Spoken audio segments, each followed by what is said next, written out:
Hoje, então, nós estamos na segunda aula da 5.6, né, que fala de investigação de acidentes e tal, né? Então, vamos se aprofundar um pouquinho mais nesta questão, né, de investigação.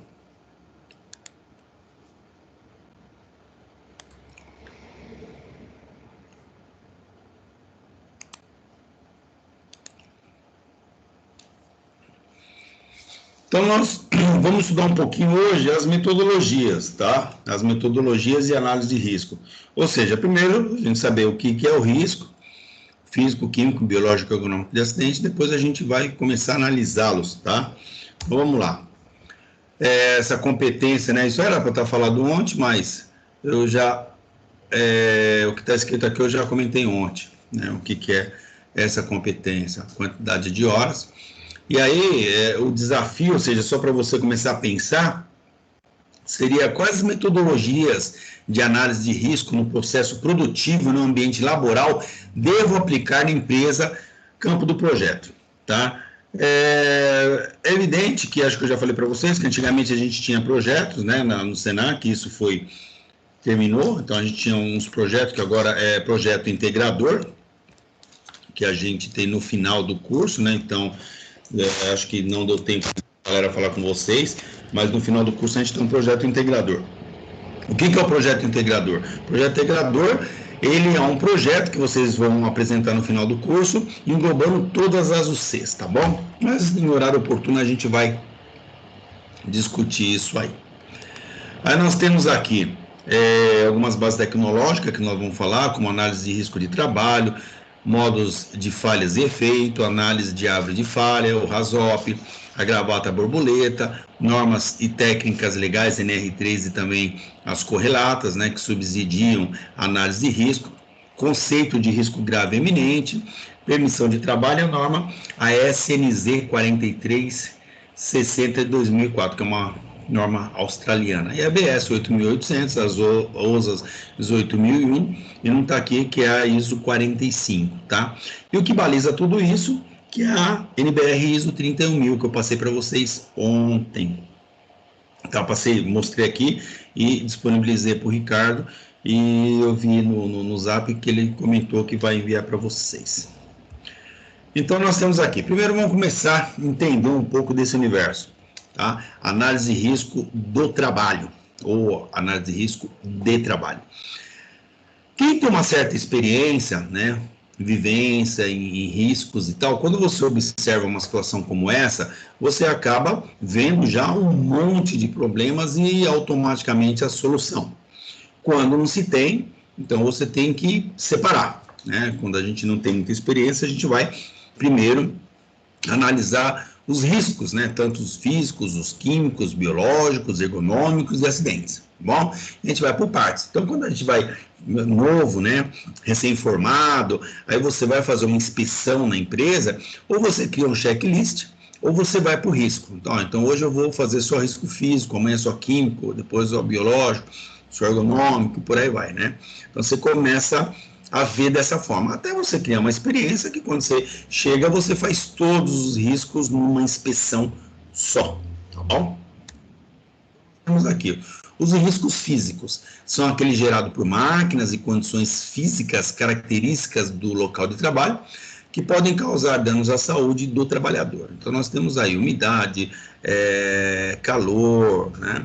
Nós temos ruído e tal, né? Tem uma série de riscos físicos, né? Nós já falamos alguns e vocês também já estudaram vários deles. Então, alguns problemas do risco físico, ou seriam algumas consequências do risco físico, nós temos o ruído.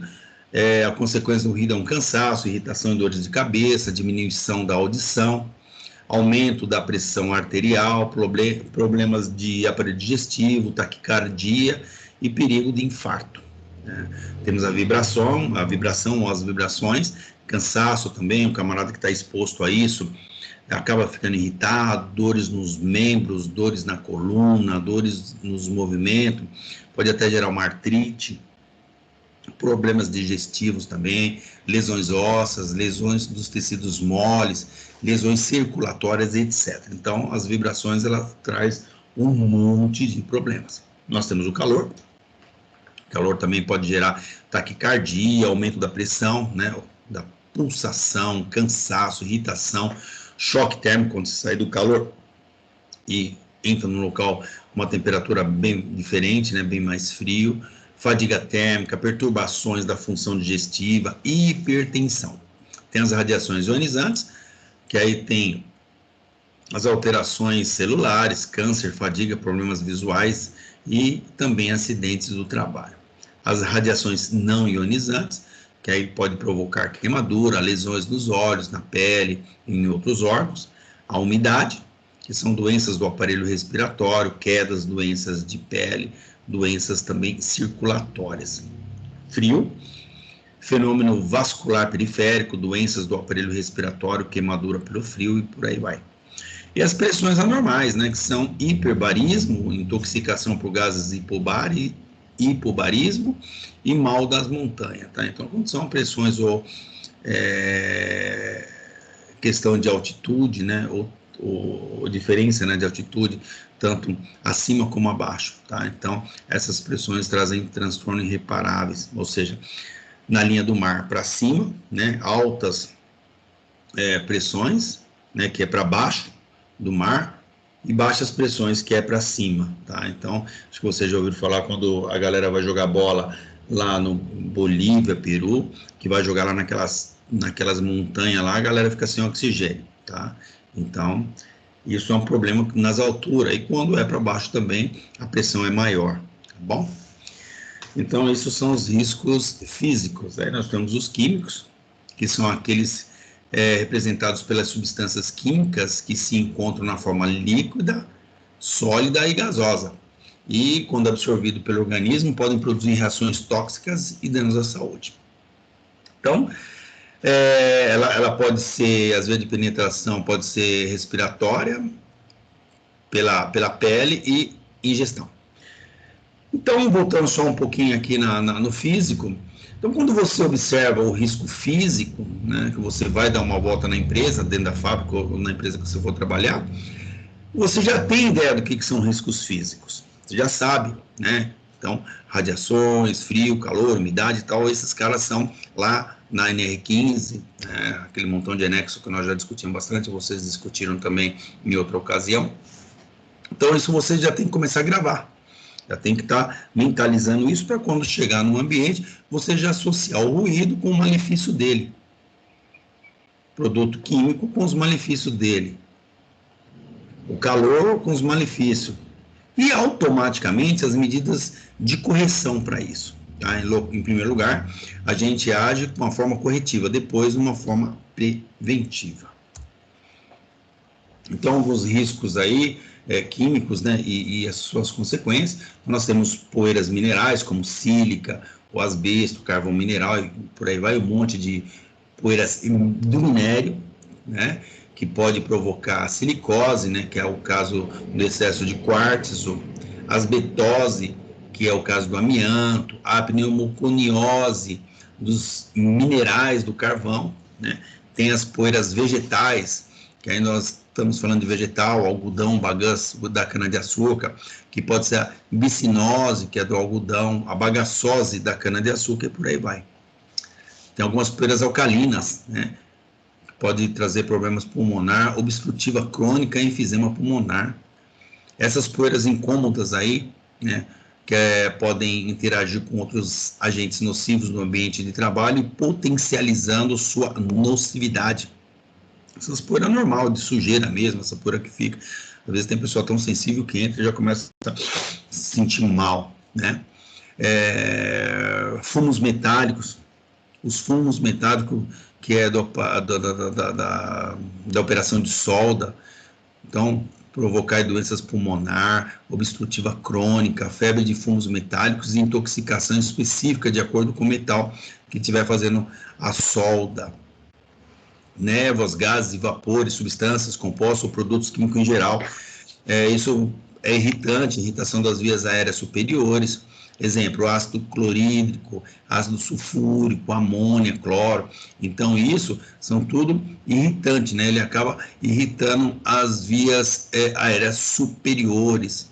Aí asfixiante, né? Também pode provocar dor de cabeça, náusea, sonolência, convulsões, como etc. Como hidrogênio, nitrogênio, metano, acetileno, e monóxido de carbono.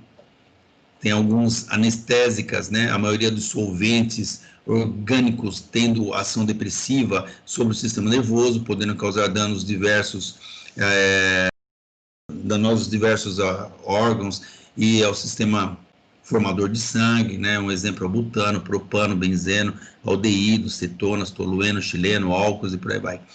Então, de cara, você conhecer um produto químico, né, o problema químico que tem lá, lembrando que pode ser, quando fala em produto químico, pode ser tanto de uma forma de gás, de uma forma líquida, né, de uma forma de vapor e tal.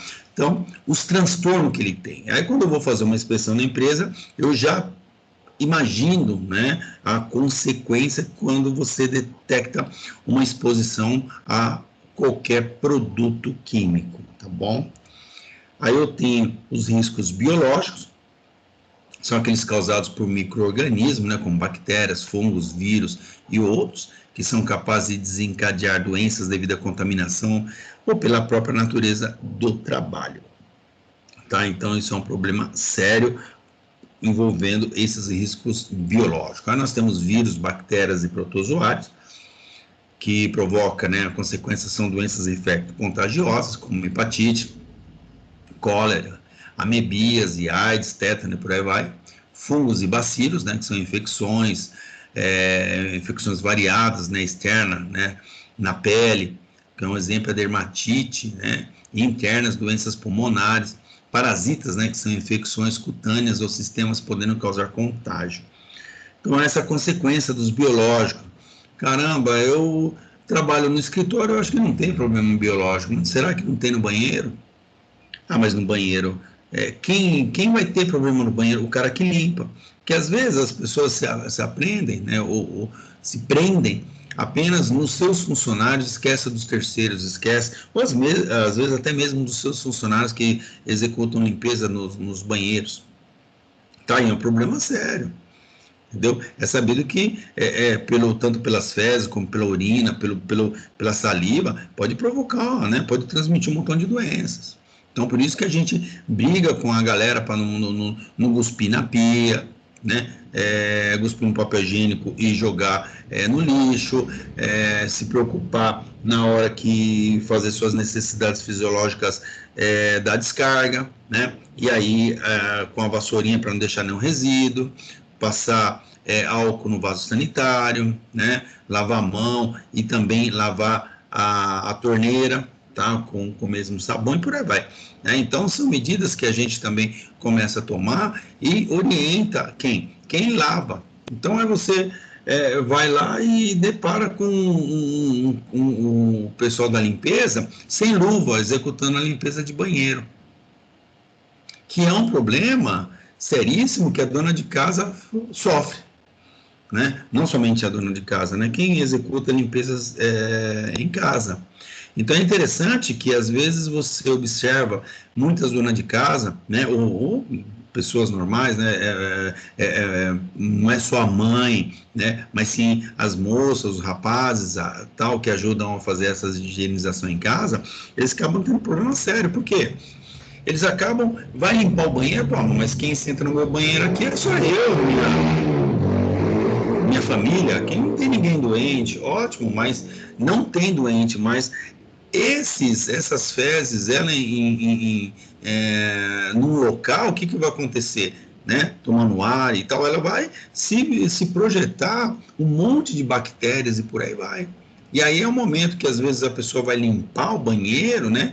E tal, sem luva, que a gente recomenda. Inclusive em casa você tem que utilizar luva para quando for fazer a higienização do seu toalete, enfim, da higienização normal, tá? Então, às vezes você percebe que tem mulheres, né, ou homem também, que tem unheira, né? Puta, mas eu tenho uma unheira. Bom, de onde vem essa unheira? Né? Começa da onde? Desde que ela começa a fazer sua cutícula, né? Começa a cortar, fazer sua cutícula e tal, para ficar bonita. Daqui a pouco ela acaba cortando, né, um pedaço aqui do dedo e tal, aquela coisa toda da cutícula, e aí ela vai mexer com o quê? Com cloro, né, com cândida, com detergente, com isso aí. São produtos químicos que ele vai entrar nessa região que já está ferida e vai o quê? Abrir, né? Ou seja, vai abrir uma porta. Abrindo uma porta, quando você vai mexer, que vai lavar o banheiro, que respinga água com fezes, com urina, tal, vai entrar onde? Vai entrar justamente nesses locais. Entrando nesses locais, o que vai acontecer? Vai inflamar e possivelmente vai te dar uma unheira, vai dar um problema sério embaixo da unha, tá?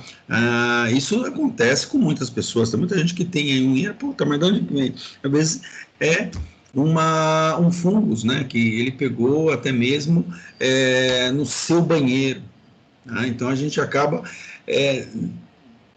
tomando cuidado lá fora e na nossa casa não, achando que a gente não vai ter problema. Então isso é muito sério, sabe?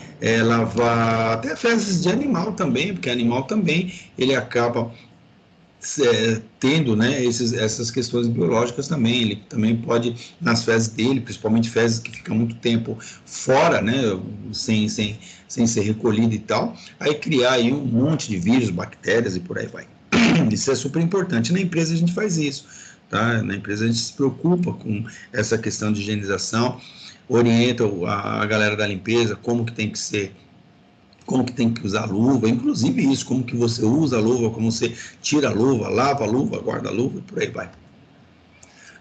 Os riscos ergonômicos, esses riscos já são contrários às técnicas de ergonomia, né, que exigem que o ambiente de trabalho se adapte ao homem, proporcionando bem-estar físico e psicológico. É lógico, a ergonomia veio para isso, para adaptar o trabalho ao homem, não o homem ao trabalho, né? E muitas vezes você tem que adequar o homem ao trabalho, e realmente fica meio complicado. Esses riscos ergonômicos estão ligados também a fatores externos, né, no ambiente e também interno do plano emocional. Em síntese, quando as disfunções entre o indivíduo e o seu posto de trabalho acontecem. Então, tem essa disfunção entre a sua atividade e o seu trabalho, com certeza é um problema ergonômico. Então, nós temos aí como esforço físico, né, levantamento e transporte manual de peso, exigências de postura. É evidente que a gente tenta, na medida do possível, fazer com que o funcionário não execute, né, não esforce tanto, né, não tenha um esforço físico grande. A gente tenta colocar máquinas para transformar a força dele em força mecânica ou força hidráulica, enfim, numa outra força. Porque a consequência é cansaço, dores musculares, fraqueza, hipertensão arterial, diabetes, úlceras, doenças nervosas, acidentes e problemas de coluna vertebral, tá? Só com essa questão de você fazer esforço físico. Ritmos excessivos, trabalho em turno, monotonia, repetitividade, jornada prolongada, controle rígido de produção, e outras situações como conflito, ansiedade e responsabilidade também entram em questões ergonômicas, que provocam cansaço, dores musculares, fraqueza, alterações do sono, da libido e da vida social, com reflexo na sua saúde e no seu comportamento. Gera também hipertensão arterial, taquicardia, cardiopatia, asma, doenças nervosas, doenças do aparelho digestivo, como gastrite, úlcera, etc. Tensão, ansiedade, medo e comportamentos aí estereotipados, né? Cada pessoa ela tem uma característica, então a gente tem que estudar tudo isso. Às vezes o camarada está numa posição totalmente ruim e isso te traz um transtorno irreparável. Acho que vocês já ficaram ou trabalharam ou executar alguma atividade ou num ritmo excessivo, ou numa jornada prolongada, né? Ou controle rígido de produção, olha, tem que fazer tudo isso aí. Então isso te irrita, isso te deixa nervoso, e isso a produção não sai, e a probabilidade de sofrer acidente ela é gigante. Riscos mecânicos de acidente. Acho que eu já falei para vocês que talvez em algumas escrituras aí vocês vão ver como riscos mecânicos, tá? E antigamente a gente chamava riscos mecânicos, né? E depois mudou para acidentes. Então, se você vê alguma coisa como risco mecânico, não se assuste. Os riscos mecânicos ou de acidente ocorrem em função das condições físicas do ambiente do trabalho e tecnológicas, né? Impróprias, talvez, capazes de quê? De colocar em perigo a integridade física do trabalhador. Tá? Então, aqueles outros acidentes que não se enquadram naquelas outras questões que nós falamos, como físico, químico, biológico, ergonômico, entra agora nos de acidentes. Tá? Então, tem um monte de questões aí, a gente classifica como riscos mecânicos. Então, nós temos aí arranjo físico inadequado, até mesmo de layout, tá? Nós temos um problema sério aí, que às vezes a empresa ela cresce tanto que acaba não tendo uma estrutura ou um layout adequado para a produção, para escoar a produção, enfim, né? E aí a probabilidade de acidente é gigante, né? As questões ergonômicas e problema em máquina e por aí vai. Então, arranjo físico inadequado, acidentes e desgaste físico excessivo, máquina sem proteção, com certeza acidentes graves, iluminação deficiente, fadiga, problemas visuais e de acidentes. Até a iluminação era interessante, estava no mecânico, né, no de acidente, foi para NR 17 e está nos dois, então você vai se deparar nos dois. Só que assim, iluminação deficiente, quando você fala em iluminação deficiente, falta a iluminação, como não tem iluminação no ambiente, ou iluminação você sai do claro para ir para o escuro, né? Isso acontece muito, principalmente com o operador de empilhadeira, ele sai do claro da área externa e entra para a área interna. E na parte de ergonomia é questão de iluminamento, né? Então, a questão de looks, né? Então, os looks não são eficientes para determinados trabalhos. Ligações elétricas deficientes pode provocar curto-circuito, choques elétricos, incêndio, queimadura, né? E até mesmo acidentes fatais. Armazenamentos inadequados, acidentes por estocagem de materiais sem observação da norma de segurança. Armazenamento é complicado, acho que vocês já viram aí um monte de vídeos que o camarada com uma empilhadeira bate numa prateleira e cai tudo, né? Então tem que ter uma preocupação gigantesca. Ferramentas defeituosas, por isso que tem que deixar um almoxarifado responsável para não deixar as ferramentas impróprias para entrar na produção. Tá, que pode acontecer acidentes, principalmente com repercussão nos membros superiores. Equipamento de produção individual inadequado, né? A gente está cansado de ver aí equipamento de produção totalmente inadequado. Isso acontece muito com luvas inadequadas, máscara é PFF1 para um tipo, os camaradas colocam PFF2 para outro tipo, um é para vapor, o cara coloca um para poeira.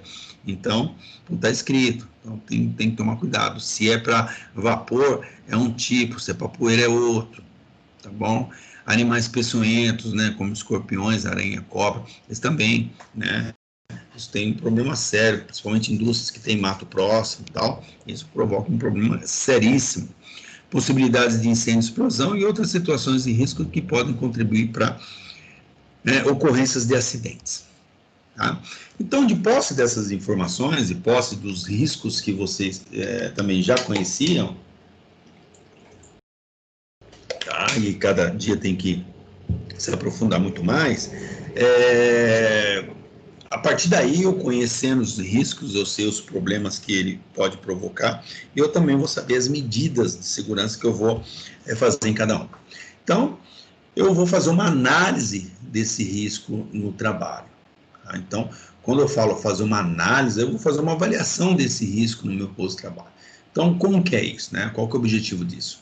O objetivo é identificar os riscos de acidentes em cada posto de trabalho, principalmente em riscos mecânicos, né? Com envolvimento ativo dos colaboradores envolvidos na tarefa.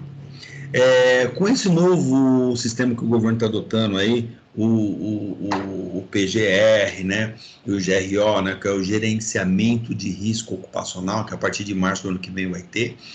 Então, quando a gente fala em gerenciamento de risco ocupacional, a gente vai ter que jogar lá no e-social, tá? A partir de março, dia 21 de março de 2021, o chamado inventário de riscos. Então, presta atenção. A partir de março do ano que vem, vai começar a rodar o GRO, Gerenciamento de Risco Ocupacional, tá? A partir do quê? Desse inventário.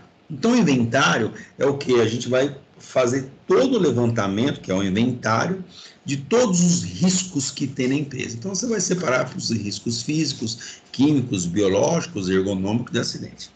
É evidente que no seu PPRA, que não vai ter mais o PPRA, vai ter o PGR, Programa de Gerenciamento de Risco, tá? Então, no seu PGR, que vai entrar no lugar do PPRA, no PGR ele vai estar Programa de Gerenciamento de Risco, eu vou gerenciar esse risco, mas vai estar lá o quê? O inventário. Então, no seu PPRA hoje, você tem risco físico, químico, biológico e ergonômico. A lei só fala 3, que é físico, químico e biológico, tá? Mas você já tem levantado e já está lá.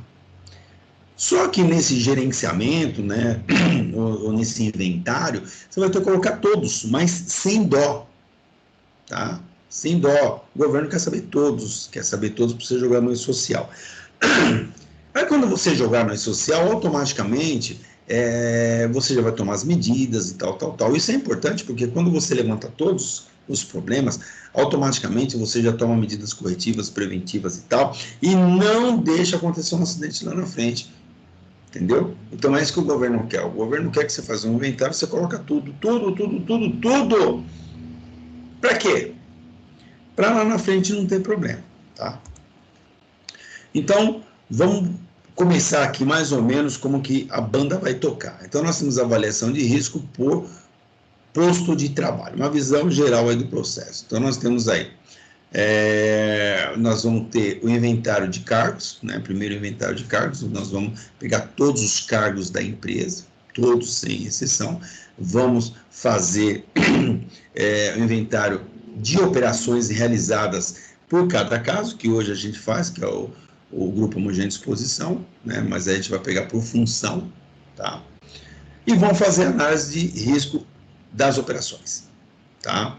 Então, faço essa análise, vou registrar em formulário específico, definir o plano de ação, orientar a parte envolvida, implementar e atualizar e manter registros, né? E aí eu tenho a minha análise crítica. Então, quando eu pegar aqui a minha análise de riscos da operação, o que eu vou ter aqui? Primeiro, eu tenho que dividir as operações em tarefa. Tá? Vou dividir em tarefa. Identificar os perigos de cada tarefa. Analisar se as medidas de controle existentes são adequadas e também são suficientes. E definir as medidas de controle para situações de insuficiência. Então, observe que quando eu vou fazer uma análise, né, bem feita de risco de um posto de trabalho, aí eu vou ter o que? Eu tenho que pegar as tarefas deles e dividir. O que você faz primeiro? Eu faço tal coisa primeiro, então vamos essa primeira tarefa. Depois eu faço isso, vamos avaliar essa. Depois eu faço isso. Então, por tarefa. Hoje, quando a gente fala em grupo homogêneo de exposição, que está lá inserido no PPRA, o que o Zé faz? O Zé faz tudo isso, né? Você dá uma pincelada no que o cara faz e já coloca os riscos. Não, aqui é para dividir por tarefa.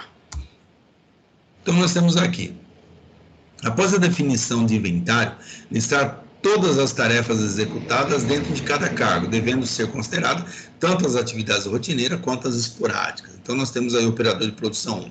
Então, primeiro, né, a operação. Então, na operação, ele tem, primeiro, preparação da pesagem, empastamento, dispersão, moagem, completação ou completagem. Tá? Essas são as operações desse camarada aí. Então, passo para realizar a tarefa. Então, nós temos aqui qual que é a primeira tarefa, a segunda tarefa, e nós vamos só na preparação, depois no empastamento, depois na moagem, por aí vai. Então, nós estamos lá. Primeiro, na preparação da pesagem, a tarefa 1. Então, de cara, a gente vai ver se tem riscos de acidente, ou risco mecânico, riscos físicos, químicos, biológicos e ergonômicos, tá? Então, vamos lá ver se tem. Então, na preparação da pesagem, né, que é a primeira tarefa, eu vou ver todos os riscos físicos, químicos, biológicos, ergonômicos do acidente. Então, eu vou lá ver. Primeiro, somente os riscos mecânicos de acidente. Então, operação de máquinas ou equipamentos. Então, vou fazer um checklist aqui. Tem até um checklist aqui para cada ente contendo índices a serem verificados, né, e as medidas corretivas. Então, A operação de máquinas ou equipamento, observar as partes móveis, a manipulação de peças ou ferramentas pontiagudas ou cortantes, as superfícies quentes, riscos elétricos, ferramentas manuais, ferramentas elétricas, pneumáticas, queda do mesmo nível, queda em nível diferente, manipulação de metais, movimentação de materiais com veículos industriais, organização do local de trabalho, ordem e limpeza, solda e corte, manipulação de líquidos inflamáveis, reações exotérmicas, liberação de calor, combustão, cilindros pressurizados, espaço confinado, escuramento, escavações e locais úmidos. Então, eu faço esse checklist aqui, tá? Então, verificação das medidas corretivas que podem ser empregadas para situações deficientes. Então, o checklist é só uma referência, deve ser analisados os riscos existentes no modo geral. Eu vou lá agora, ainda estou na primeira atividade, eu vou lá nos riscos físicos, eu vou verificar se tem ruído, calor, frio, umidade, vibração, radiações ionizantes, não. Pressões anormais, estrutura sob riscos físicos, EPI e tal, né? Também é a mesma coisa, vou estar lá com checklist. Aí eu pulo para o risco químico, se vai ter, ainda estou na primeira tarefa, estão observando aqui do seu lado esquerdo, né, primeira tarefa. Então, ver se ele tem exposição a produtos químicos, né, por inalação, produtos químicos por via cutânea, por ingestão, né, se tem instruções sobre riscos químicos, se usa EPI e tal.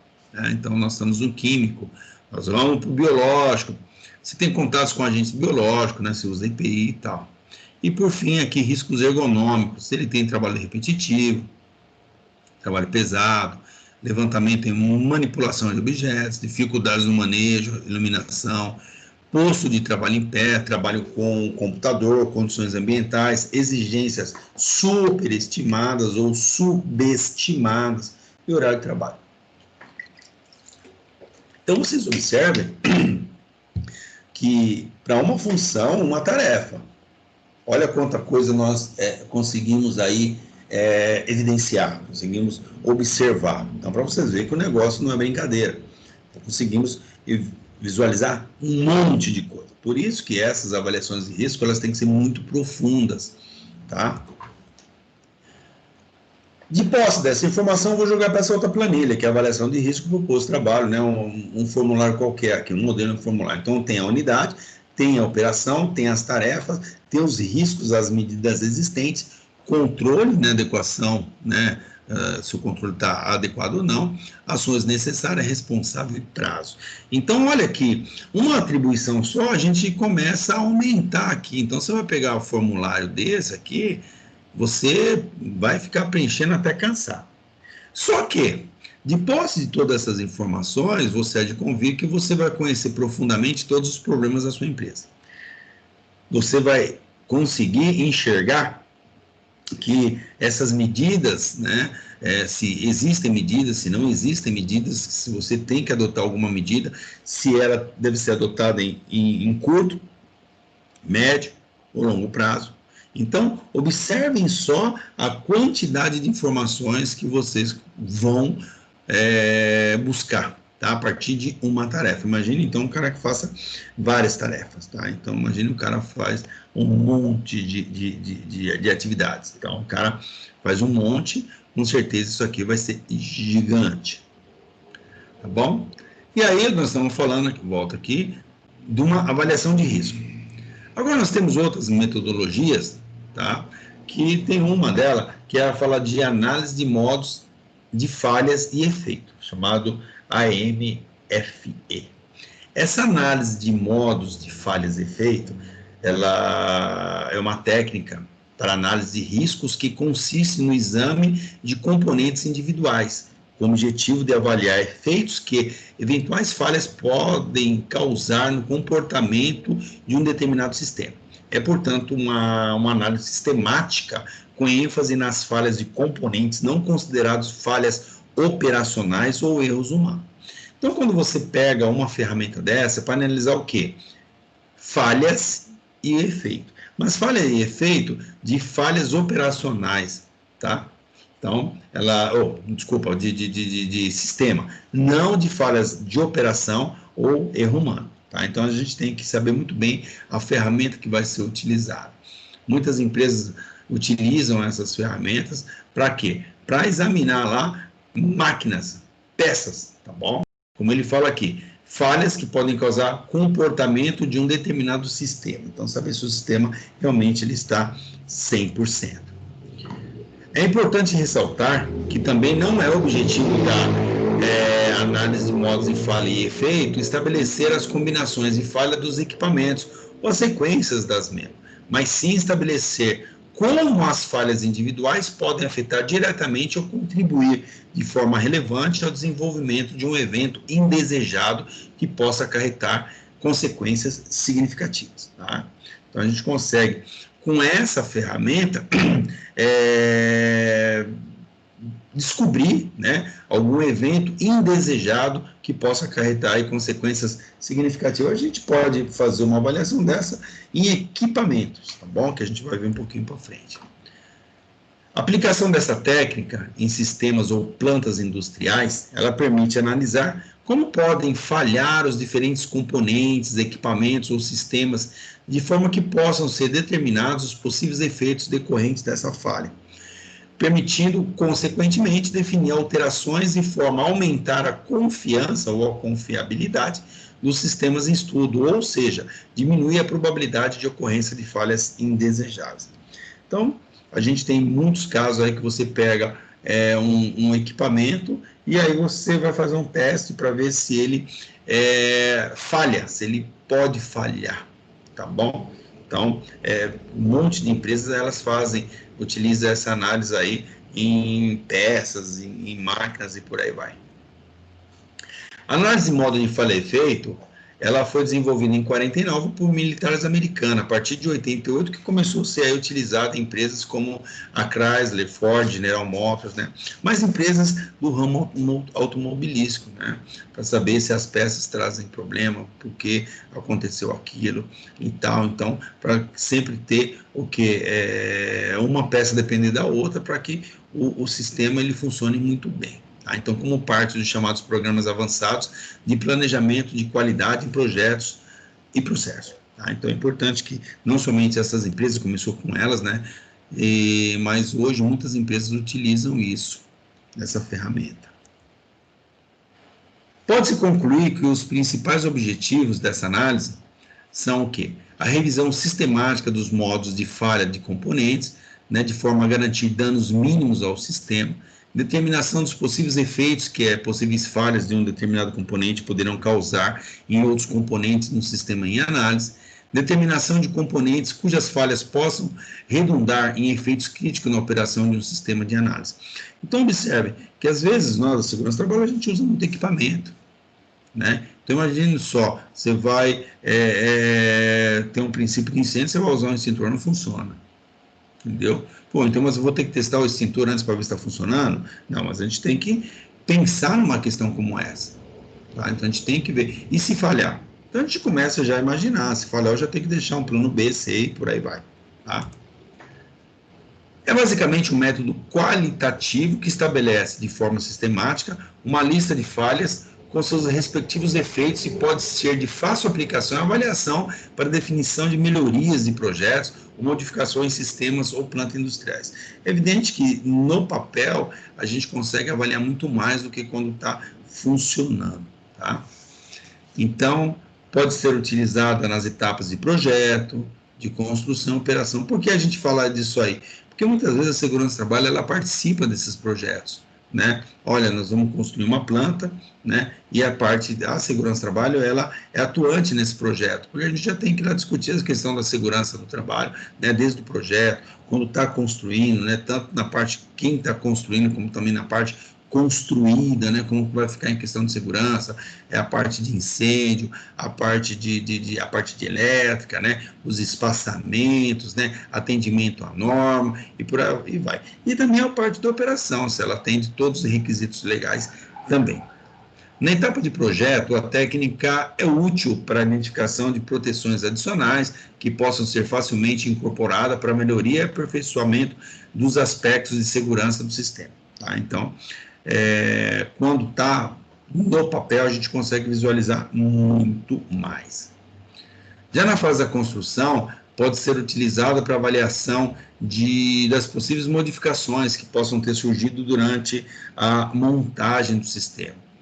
O que é bastante comum. Por fim, para a instalação, já em operação, a técnica é útil para avaliação de falhas individuais que possam induzir acidentes potenciais. Tá? Em geral, essa aplicação ela pode ser realizada por duas análises que conheçam perfeitamente as funções de cada equipamento ou sistema, assim como a influência desses nas demais partes ou sistema de uma linha ou de um processo.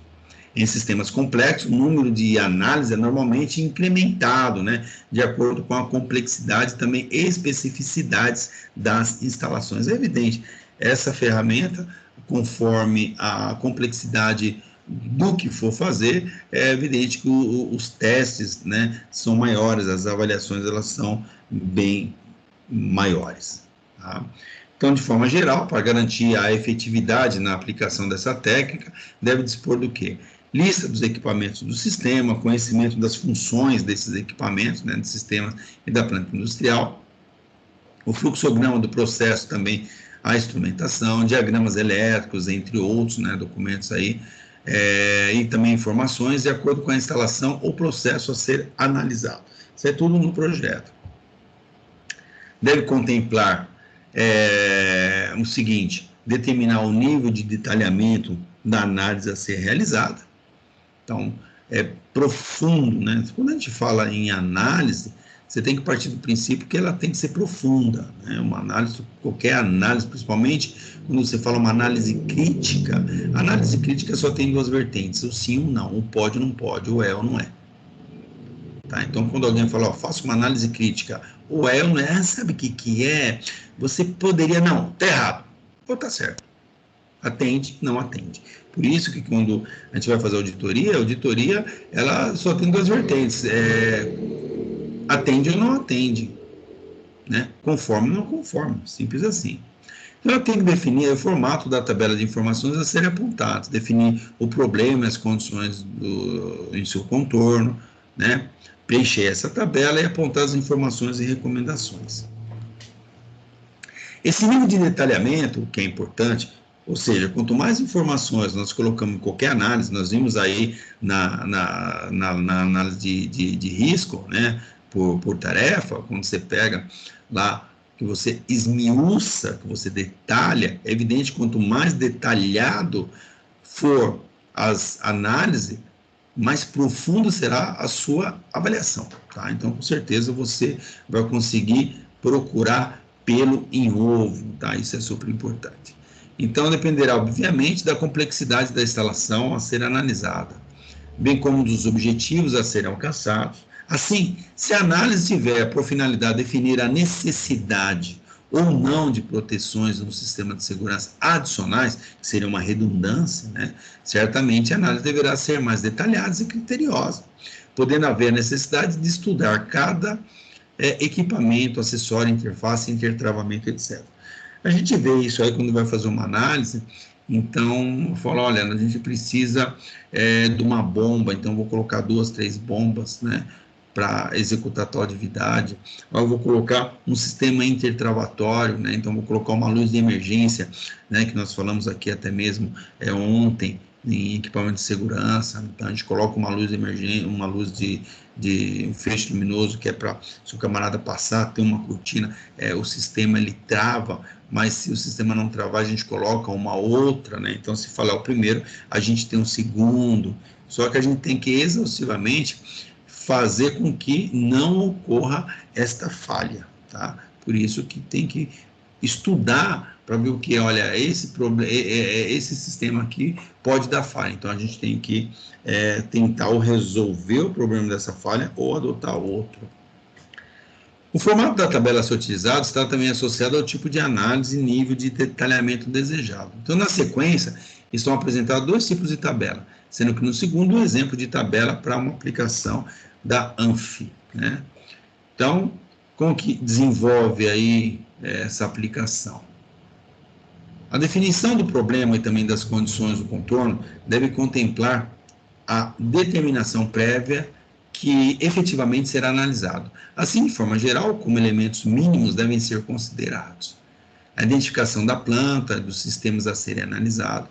Então, quando a gente fala em planta, gente, ou site, né? Tem muitas empresas que antigamente chamavam muito de site. Olha, o site da empresa não é site de computador, o site que era a planta, o espaço onde ficava a fábrica, né?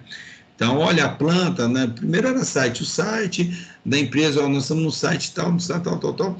Aí depois, com essa era de informática, aí mudaram de planta, né? Então, saiu o site e ficou planta, né?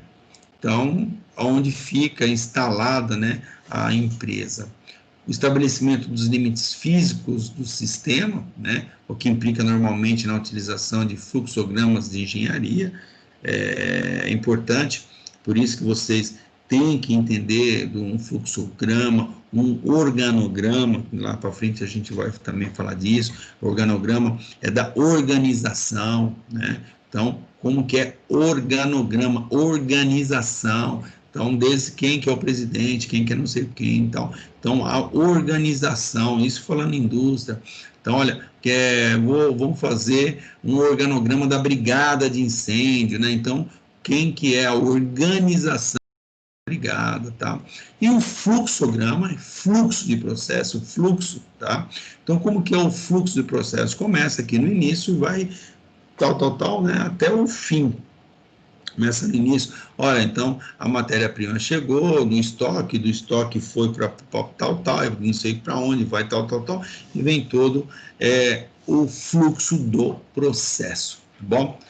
Então, isso é importante, conhecer o organograma, que é da organização, e o fluxograma do processo. Por isso que quando a gente entra na empresa, uma das primeiras coisas é a gente entender o funcionamento. Então, esse funcionamento a gente vai pelo fluxograma.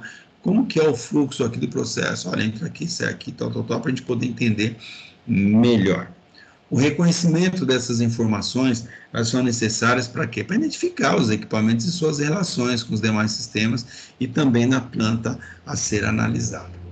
Então, nós temos aqui, né, uma tabela, que aí nós temos aqui a empresa, né, os dados da empresa e tal, o item, né, que tem 1, 2, 3, né, a sequência numérica, o componente que você vai fazer a avaliação, o modo de falha dele, o efeito que essa falha poderia provocar e as observações das suas recomendações. Vocês observam que é bem mais fácil, né? A gente vai lendo, parece que ser um bicho de 7 cabeças. Mas quando você olha, então, o item 1, qual que é o componente? Tal, o componente X, modo de falha, o que pode acontecer? Isso ou aquilo, o efeito disso, isso ou aquilo, tá? E as recomendações para que isso não aconteça. Então, a partir daqui, você já começa a abrir seus horizontes. A partir daqui, eu já consigo visualizar, né, um problema, o nome, né, do equipamento, o que pode acontecer, a consequência disso, o efeito disso e a observação. Então, o preenchimento dessa tabela deve ser realizado de forma sistemática, né, propiciando assim a condição para redução de eventuais omissões nessa atividade. Para tanto, em geral, utiliza-se como referência um fluxograma de engenharia ou outros documentos adicionais aí, de acordo com a complexidade da instalação e análise. Tá? Inicia-se o preenchimento da tabela a partir do quê? Do primeiro componente. Tá? Seria o equipamento, considerado de interesse para o objetivo da análise a ser realizada, seguindo o fluxo, né, que seria a sequência normal do processo, até a sua etapa final, devendo-se considerar as seguintes recomendações, né?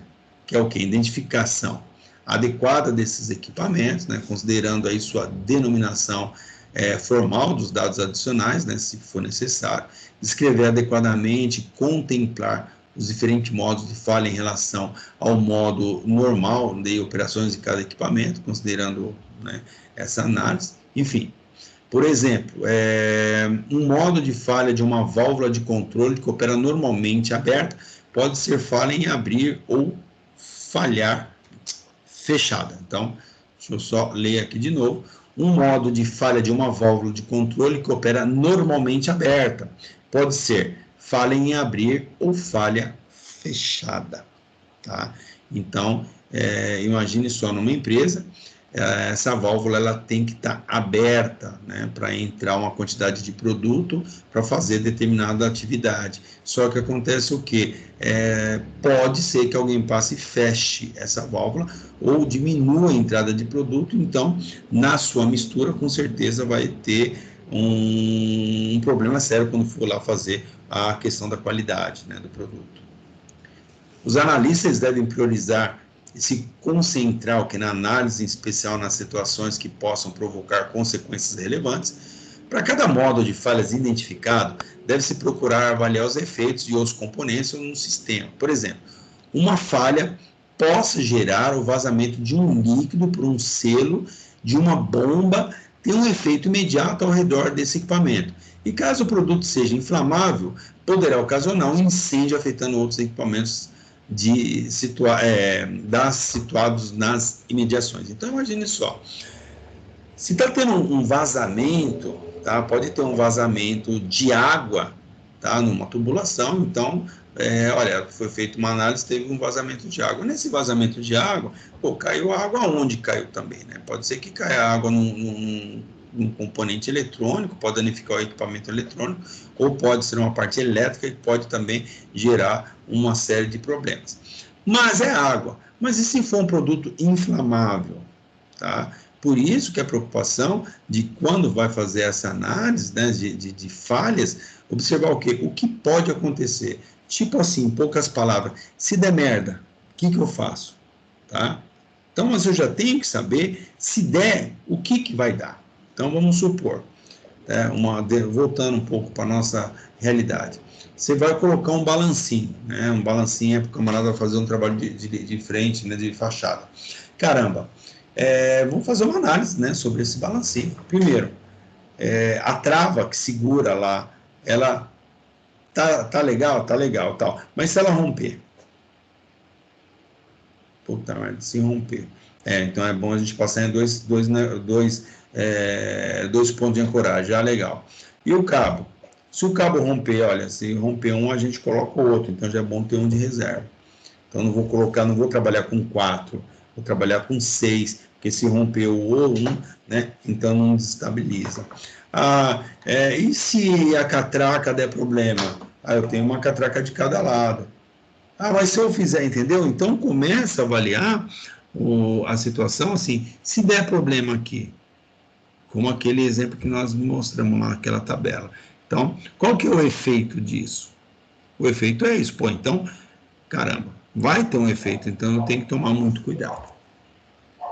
Por fim, para cada modo de falhas e após a definição dos possíveis efeitos decorrentes da falha, em questão devem ser apontadas eventuais recomendações, caso julgado necessário. Tá? Então, um exemplo aqui, um exercício.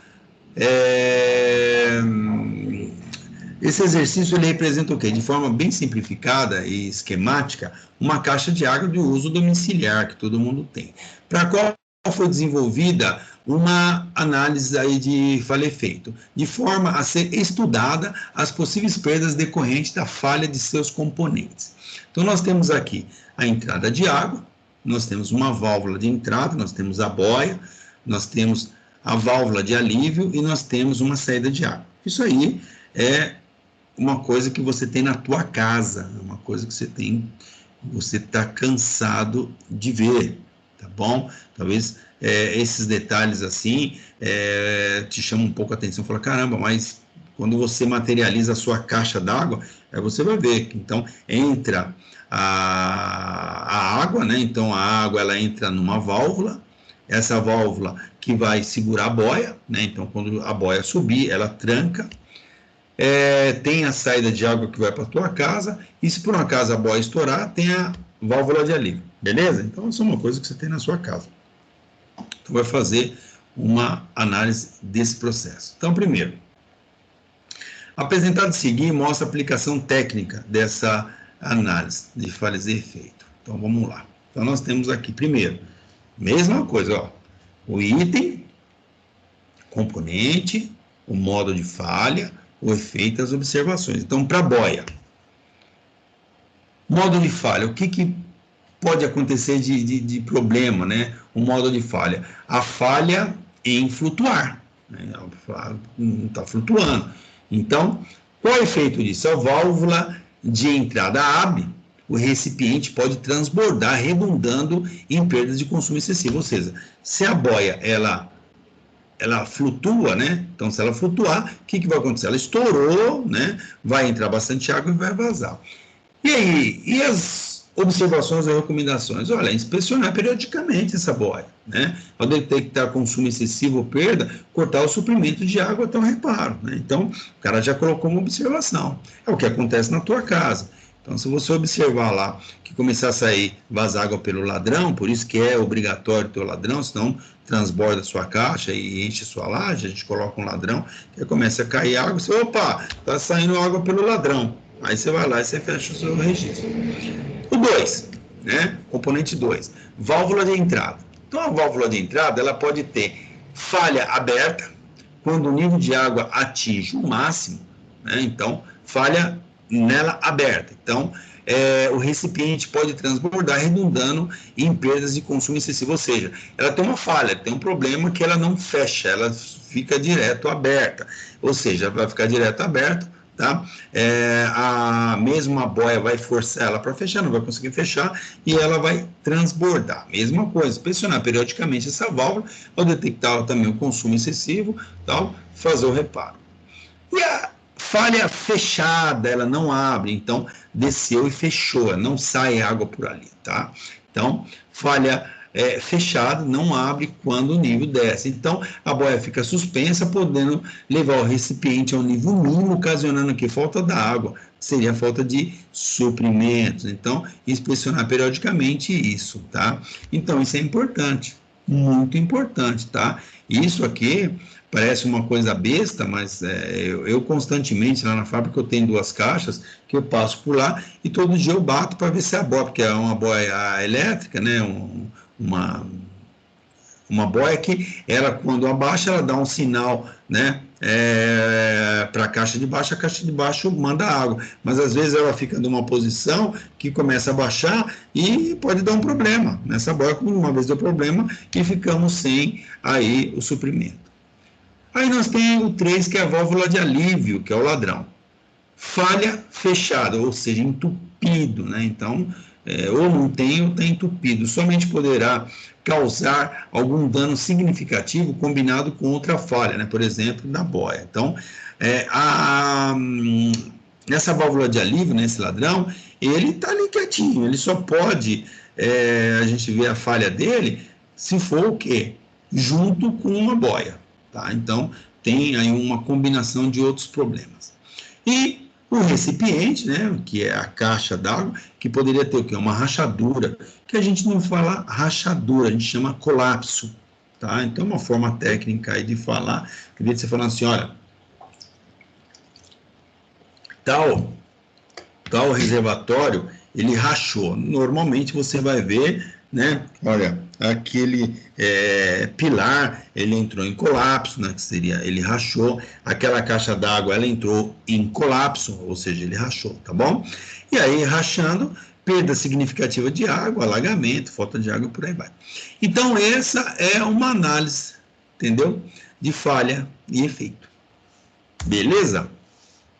Aí a gente vai falar um pouco agora da análise de árvore de falhas. Essa análise de árvore de falha, né, ela também foi desenvolvida aí por H.A. Watson em 1960, nos laboratórios Bell Telephone, no âmbito do projeto de mísseis, né, um míssil aí que chamava Minutemen, sendo posteriormente aperfeiçoado e utilizado em outros projetos aeronáuticos aí da Boeing. Tá? Então, essa análise de árvore de falha ela é interessante.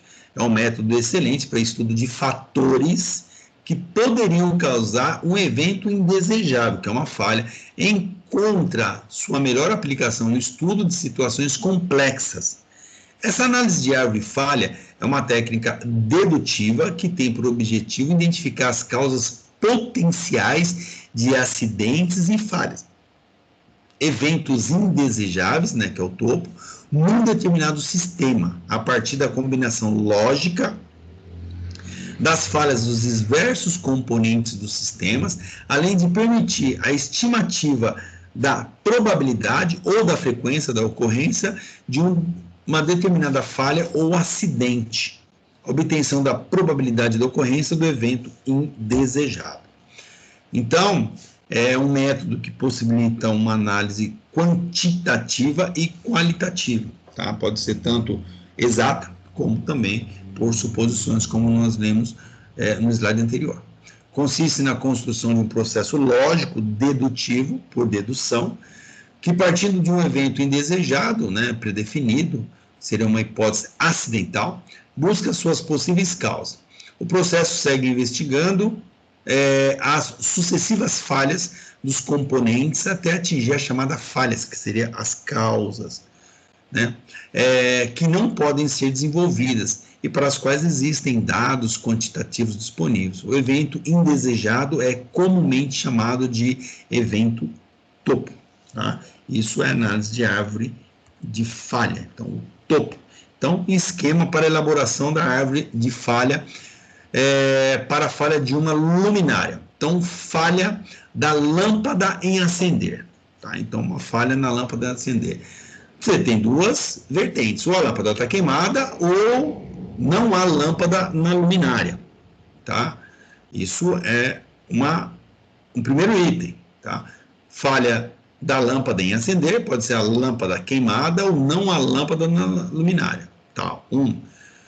2. Falta de corrente elétrica na luminária, que aí seria falha no interruptor, luminária não está conectada à tomada ou não há energia elétrica na tomada. E 3. Um fio foi cortado, um fusível foi queimado, não há energia elétrica na residência. Olha que interessante. Tudo isso é um esquema para a elaboração de uma árvore de falha de uma luminária. A luminária não acendeu. Então, o que acontece quando você observa uma luminária não acendeu? Tá? Então, você vai por dedução, não é verdade? Por que ela não acendeu? Você olha, ela não acendeu. Então, se é um eletricista, tá? Ele está passando aqui, ele está com o aparelho de medição dele, né? de corrente, o que ele vai ver? Ele vai subir lá, vai ver, ele conecta, não tem corrente.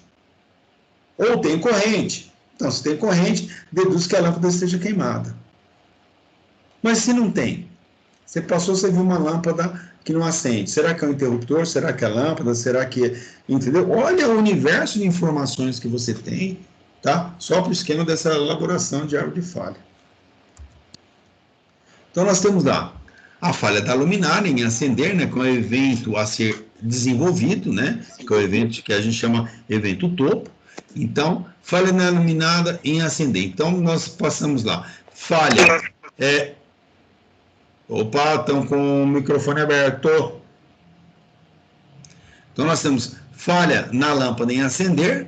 Nessa falha de a lâmpada está queimada, ou não há lâmpada na luminária. Ou falta de corrente elétrica. Ou é falha no interruptor, ou não há energia na luminária.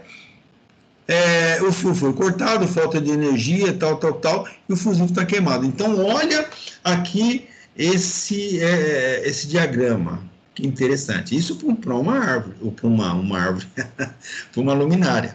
Então, imagine você vai fazer uma situação dessa para outras avaliações, dá para avaliar 1 milhão de coisas, tá?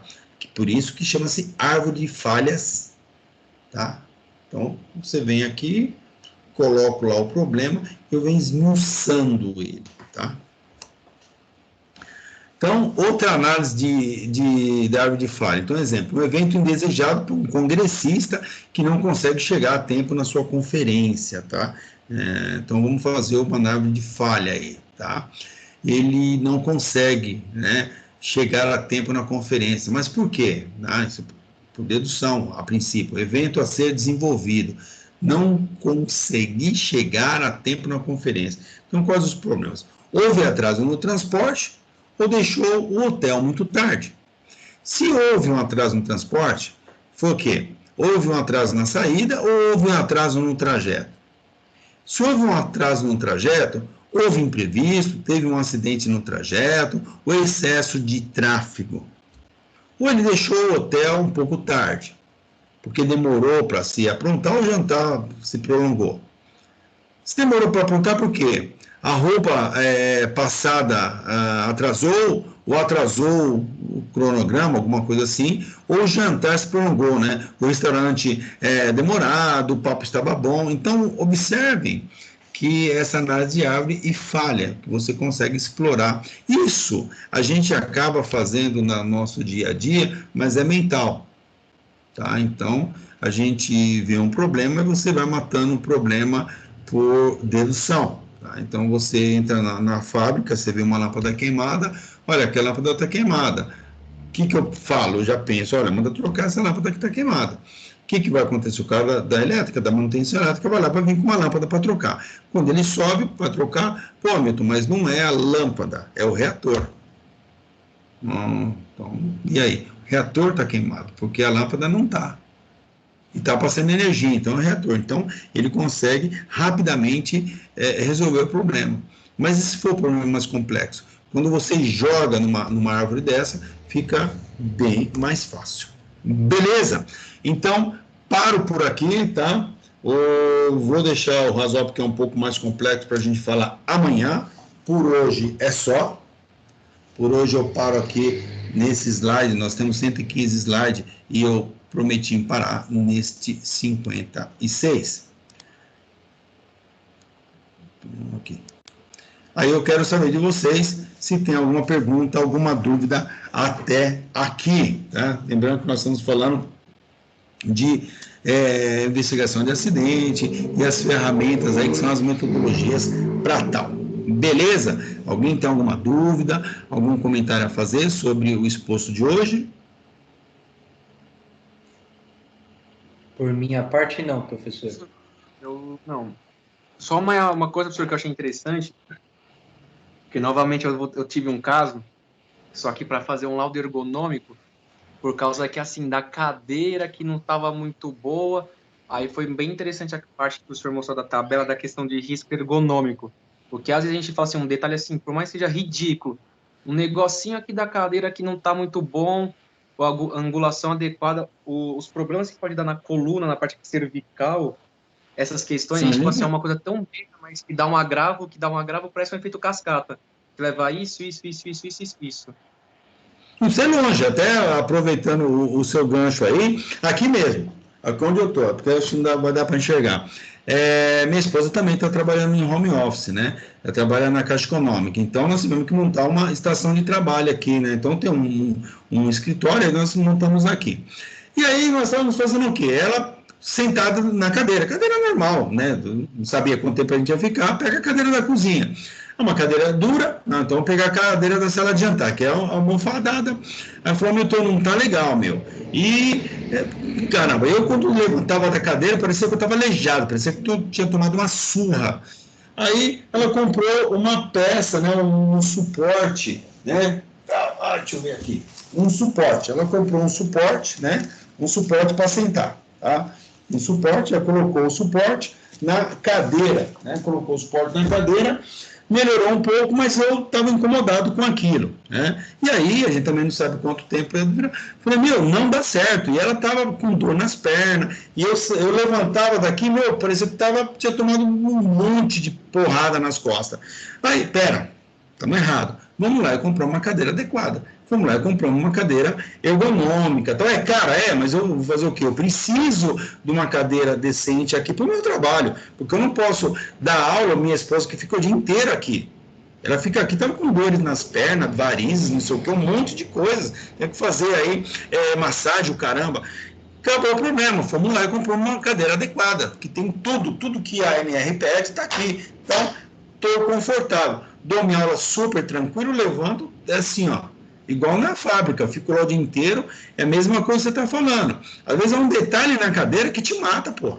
Te mata. Você sai, parece que você está aleijado, entendeu? Isso é muito ruim. Tá? Isso são questões ergonômicas, acho que muitos de vocês aí estão se deparando com isso, principalmente nesse momento que nós estamos passando. Eu acredito que nem todos vocês estão deitados na cama, até mesmo se deitar na cama também é ruim pra caramba. tá? Às vezes está sentado na mesa da cozinha ou num outro ambiente aí, que você, quando a aula termina, você sai torto. Ou eu estou falando mentira? Né? Tudo torto, duro, travado, as pernas formigando. É isso, filhão. Então a gente tem que dar uma condição boa. Imagina uma fábrica, uma empresa, camarada, que nem você está falando aí, que você fez um laudo ergonômico e você posicionou isso aí. Por quê? É um monte de problema. É um monte. Imagine agora. Pô, o pior é que nos primeiros dias você até com dor de cabeça. Eu ficava aqui 1 hora e pouca, né? 2 horas, sei lá. Então você ia com dor de cabeça, porque doía a coluna, subia, batia na cabeça, eu saía daqui muito estressado. Então, uma coisa que era para ser prazerosa me deixava estressado, tá? Hoje não, hoje eu estou super bem, sentado, confortável, sabe? Excelente, uma cadeira de qualidade. E para mim tá ótimo, para a esposa tá ótimo. Tem regulagem, ela é menor do que eu, ela regula, tal. Ela arruma o teclado dela, porque é outro computador. O meu computador eu também regulo. Perfeito, entendeu? É isso aí mesmo. Beleza? Alguma coisa, algum comentário? Beleza, galera. Não tenho nenhum comentário. Eu vou parar a gravação